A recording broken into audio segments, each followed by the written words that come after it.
નમસ્કાર વિદ્યાર્થી મિત્રો, MS પાવર જીકે પ્લેટફોર્મ પર આપનું હાર્દિક સ્વાગત છે।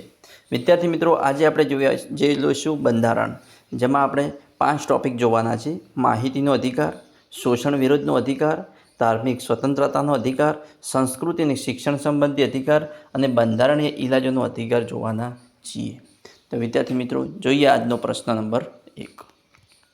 રાઇટ ટુ ઇન્ફોર્મેશન એક્ટ 2005નો અમલ આપણા દેશમાં ક્યારથી થયો? તો જવાબ છે 12 ઓક્ટોબર 2005।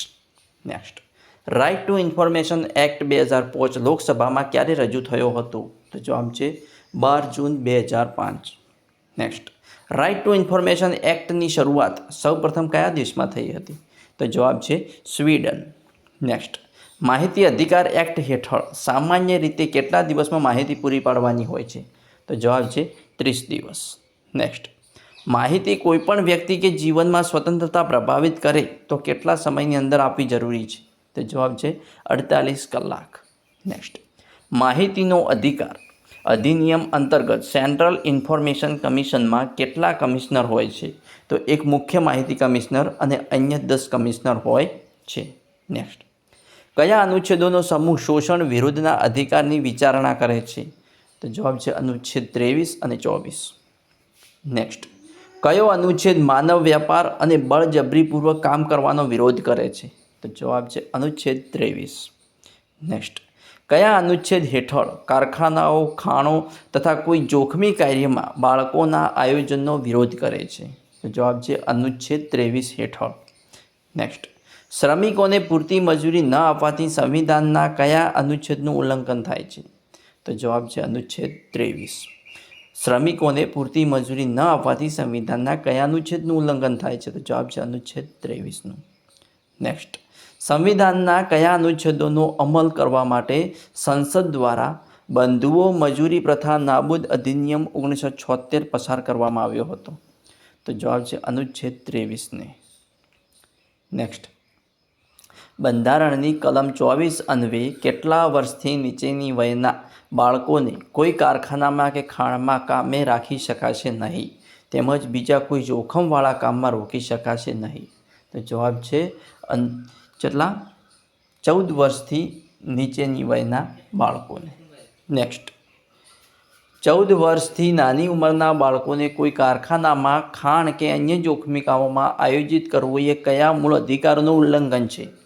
તો જવાબ છે શોષણ વિરુદ્ધનો મૂળ અધિકાર। નેક્સ્ટ, મૂળ અધિકારોના અંતર્ગત કયો અનુચ્છેદ બાળકોના શોષણથી સંબંધિત છે? તો જવાબ છે અનુચ્છેદ 24। નેક્સ્ટ, બાળ મજૂરી પર પ્રતિબંધ અંગે ભારતમાં જોગવાઈ છે કે નહીં, અને હોય તો કઈ કલમમાં છે? તો બાળ મજૂરી પર પ્રતિબંધ અંગે ભારતમાં જોગવાઈ છે કલમ 24માં છે। નેક્સ્ટ, કયા અનુચ્છેદ હેઠળ ધાર્મિક સ્વતંત્રતાના અધિકારની જોગવાઈ કરવામાં આવી છે?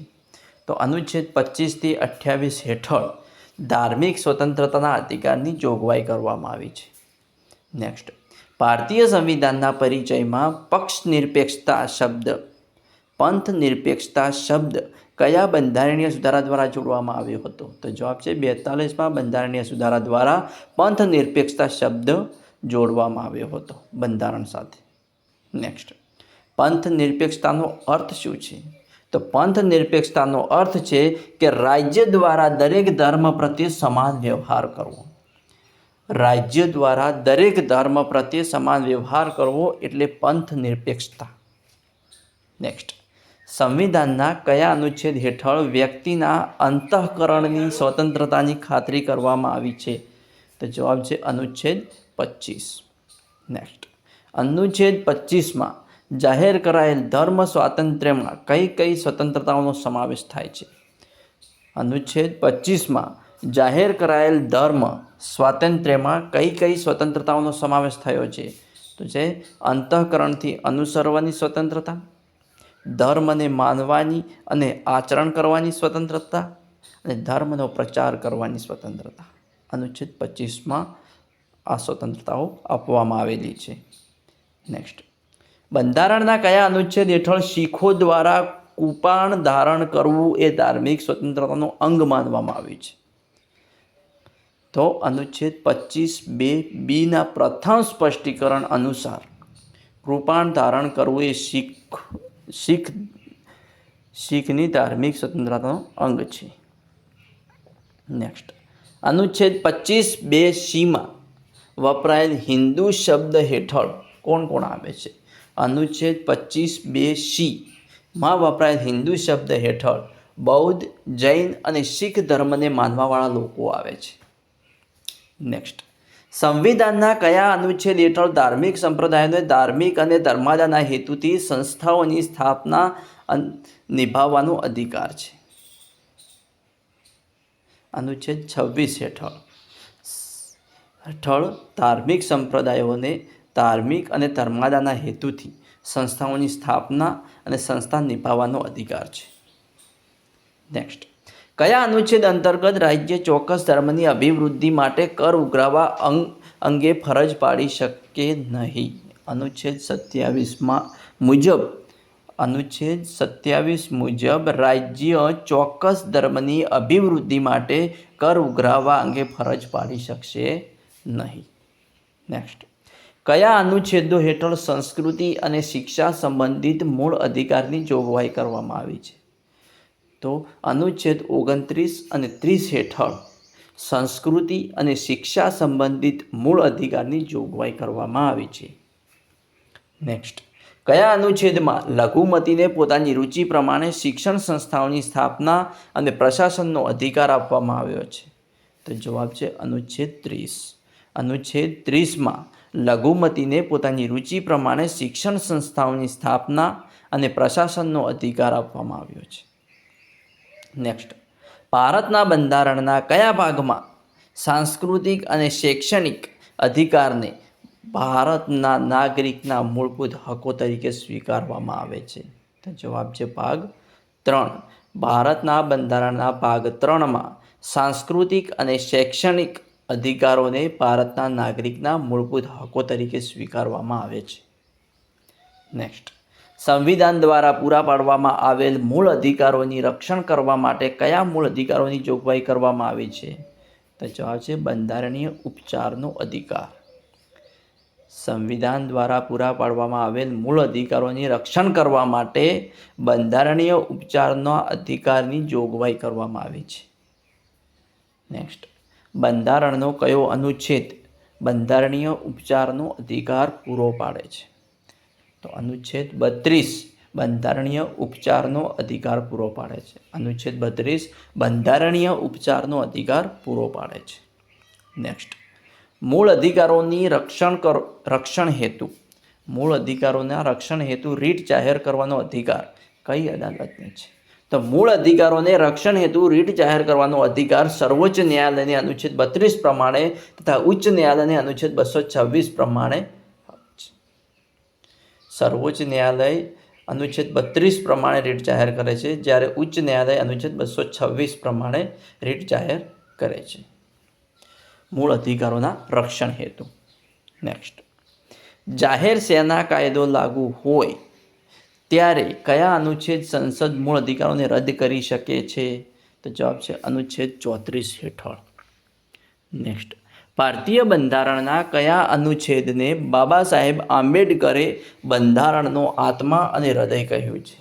તો જવાબ છે અનુચ્છેદ 32. અનુચ્છેદ 32ને બાબા સાહેબ આંબેડકરે બંધારણનો આત્મા અને હૃદય કહ્યું છે. બંધારણનો આત્મા અને હૃદય અનુચ્છેદ 32 આવું બાબા સાહેબ આંબેડકરે કીધું છે. નેક્સ્ટ, ભારતના બંધારણના અનુચ્છેદ 32ને કોણે મૌલિક અધિકારના આધાર તત્વ તરીકે ઓળખાવ્યા છે? તો બાબા સાહેબ આંબેડકરે.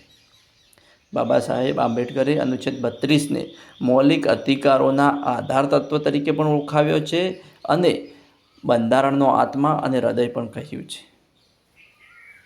નેક્સ્ટ, ભારતના બંધારણના કયા અનુચ્છેદમાં બંધારણીય ઇલાજના અધિકારોનો ઉલ્લેખ કરવામાં આવ્યો છે? તો જવાબ છે અનુચ્છેદ 32. અનુચ્છેદ 32 એ બંધારણીય ઇલાજનો અધિકાર છે.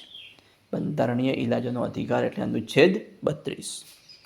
નેક્સ્ટ, વિવિધ પ્રકારની રીટ જાહેર કરવાનો અધિકાર કઈ ન્યાયાલયનો પ્રાપ્ત છે? તો વિવિધ પ્રકારની રીટ જાહેર કરવાનો અધિકાર સર્વોચ્ચ ન્યાયાલય અને ઉચ્ચ ન્યાયાલયને છે. સર્વોચ્ચ ન્યાયાલય અને ઉચ્ચ ન્યાયાલયને અધિકાર છે. રીટ જાહેર કરવાનો અધિકાર સર્વોચ્ચ ન્યાયાલય અને ઉચ્ચ ન્યાયાલયને જ.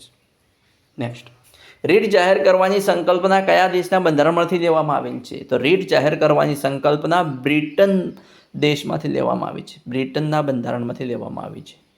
નેક્સ્ટ, કેટલા પ્રકારની રીટ હોય છે? તો 5 પ્રકારની રીટ હોય છે. સર્વોચ્ચ અદાલતને મૂળ અધિકારોને પ્રોત્સાહન આપવા માટે કઈ રીટ જાહેર કરવાનો અધિકાર છે? સર્વોચ્ચ અદાલતને મૂળ અધિકારોને પ્રોત્સાહન આપવા માટે કઈ રીટ જાહેર કરવાનો અધિકાર છે? તો જવાબ છે બંધી પ્રત્યક્ષીકરણ, પરમાદેશ, પ્રતિબંધ, ઉત્પ્રેષણ અને અધિકાર પૃચ્છા. નેક્સ્ટ, ગેરકાયદેસર જેલમાંથી મુક્ત કરવા માટે કઈ રીટ જાહેર કરાય છે? તો જવાબ છે બંધી પ્રત્યક્ષીકરણ રીટ.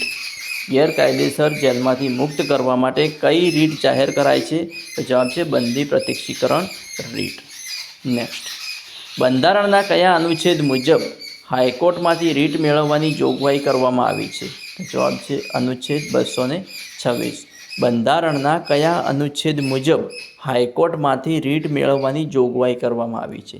અનુચ્છેદ 226. નેક્સ્ટ, વ્યક્તિગત સ્વતંત્રતા માટે કયા પ્રકારની રીટ દાખલ કરવામાં આવે છે? તો વ્યક્તિગત સ્વતંત્રતા માટે બંધી પ્રત્યક્ષીકરણ રીટ દાખલ કરવામાં આવે છે. વ્યક્તિગત સ્વતંત્રતા માટે બંધી પ્રત્યક્ષીકરણ રીટ દાખલ કરવામાં આવે છે.